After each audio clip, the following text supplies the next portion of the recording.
આપણે એનએસસી પર અત્યારે ભારતીય ઇન્ફ્રાટેલમાં એક મોટો સોદો થતા જોઈ રહ્યા છે। 242 પ્રતિ શેરના ભાવે 14.5 લાખ શેર્સ પર અત્યારે એક મોટો સોદો થયો છે। પણ સ્ટોક પર જોવા જઈએ તો એક અત્યારે દબાણ આવતું જોવા મળ્યું છે। જિગ્નેશ, શું કહેશો?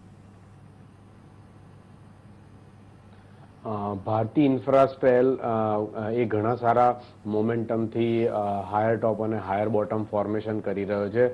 સ્ટોક માટે અત્યારના જોવા જઈએ તો નવી કોઈ એન્ટ્રીની રૂખ બનતો નથી, કારણ કે રિસ્ક ટુ રિવોર્ડ એ સ્ટોકનો આપણા ફેવરમાં ના હોઈ શકે।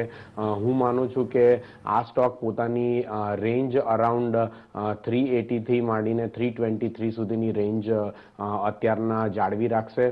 જ્યારે પણ આ સ્ટોક 380ની રેન્જ ઉપરની તરફ બ્રેકઆઉટ કરતો જોવા મળે ત્યારે એને ફરીથી એકવાર રિવ્યૂ કરી અને નવી બુલિશ પોઝિશન માટે વિચારી શકાય।